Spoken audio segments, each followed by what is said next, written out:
Muito obrigado, Sr. Presidente. Sr. Ministro, o CDS, desde o início deste lamentável processo, disse que havia três coisas que eram essenciais na condução e na liderança política do processo. Por um lado, exigência no apuramento de responsabilidades total, porque um facto como este não pode ficar sem todo o apuramento de responsabilidades e as devidas consequências para quem as tenha. Institucionalismo, na defesa de um serviço de segurança que é essencial para o país e que obviamente não pode ficar prejudicado por um caso concreto e por não ter da tutela política a capacidade de distinguir o caso concreto daquilo que é o prestígio e os serviços prestados por este serviço de segurança ao país, e depois liderança na condução de todo o processo. Também não ficámos à espera que o Sr. Ministro um dia desse uma conferência de imprensa para sabermos o que estava a acontecer. Aliás, dirigimos-lhes por escrito perguntas logo no dia 14 de maio, perguntas a que, aliás, o Sr. Ministro respondeu e, portanto, sabe perfeitamente que o CDS manteve sempre a maior atenção a este assunto. Entendemos que o processo é lamentável porque foi conduzido, como muitas vezes são conduzidos os processos políticos, mas não o deviam ser, muito menos no caso em que está em causa a morte de um cidadão.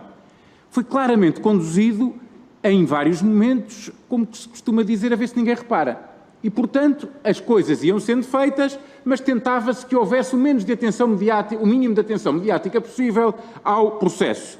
E quando acontecia alguma coisa, fazia-se qualquer coisa para disfarçar e para tentar que mediaticamente o processo desaparecesse outra vez. Isso é uma condução absolutamente inaceitável de qualquer situação política, mas é ainda mais inaceitável quando está em causa a morte de um cidadão ao cuidado do Estado português e quando está em causa um serviço de segurança do nosso país. E, portanto, é fundamental nós analisarmos, ao longo de todo este caminho em que o Governo foi tentando mediaticamente desvalorizar o processo, avaliar, do ponto de vista da tutela, que factos, que medidas e que notícias é que levaram a atuar e verificar se houve uma gestão política, como deveria ter havido, do processo ou se houve uma gestão mediática. Primeira questão. O Sr. Ministro, quando esteve aqui na Comissão, disse que o inquérito do CEF tinha sido, já outros deputados o disseram, instaurado no dia seguinte ao dia do assassinato.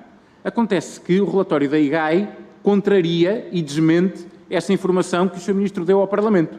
O relatório da IGAI diz que o inquérito do CEF foi instaurado no dia 30 de março e não se limita a dizer isso.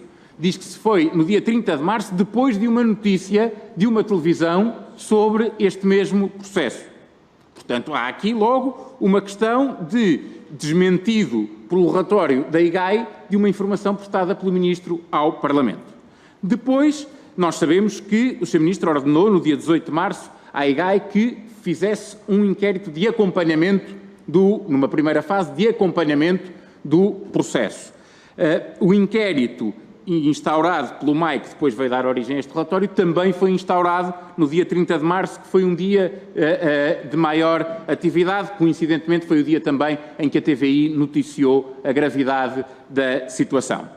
Passado o tempo, no dia 30 de setembro, o Ministério Público acusou 3 inspectores do CEF. E é pouco depois desse período que começam a aparecer notícias sobre reformas e sobre o botão de pânico que foi atirado para aqui para tentar iludir quem conhecesse menos bem o processo, porque obviamente quem o conheça bem sabe que o botão de pânico que existe não tem absolutamente relevância nenhuma para este caso, porque não poderia de maneira nenhuma ter sido utilizado em defesa do cidadão que veio a morrer à guarda do Estado português. Depois, no dia 16 de novembro, a Sra. Diretora Nacional diz que não só não se demite, como nunca sequer se pensou em demitir-se, o que é extraordinário. Passado todo este tempo, sabendo-se já da gravidade do processo, nós temos uma Diretora Nacional que diz que nunca pensou sequer na hipótese de se demitir. E depois acaba, como nós sabemos, por se demitir. E o Sr. Ministro vem dizer que a Diretora Nacional fez muito bem em ter-se demitido. Então, se a Diretora Nacional fez muito bem em ter-se demitido, porque é que o Sr. Ministro ficou estes meses todos à espera E porquê é que quando a Diretora Nacional diz que nem sequer pensou em demitir-se, o Sr. Ministro não fez nada? Então, quer dizer, a Sra. Diretora diz que nem sequer pensou nisso. A seguir demite-se e o senhor diz que acha bem. Então, se achava bem, tinha feito alguma coisa em conformidade. É o que se espera de um ministro. Que quando vem dizer que achou que determinado ato foi bem feito, que o antecipasse e que liderasse. É isso que se espera de uma tutela, ainda mais no Ministério da Administração Interna. Mas depois as coisas pioraram. Pioraram desde logo com a questão da indemnização. Ninguém compreende, havendo uma acusação a 30 de setembro e havendo já um relatório da IGAI também conhecido, que seja, quando a questão começa a tomar, do ponto de vista mediático, uma proporção muito mais significativa, que o Governo decide que afinal é de indemnizar a família, quando nem sequer na transladação tinha sido proativo a assumir custos, que eram custos que obviamente podia ter assumido.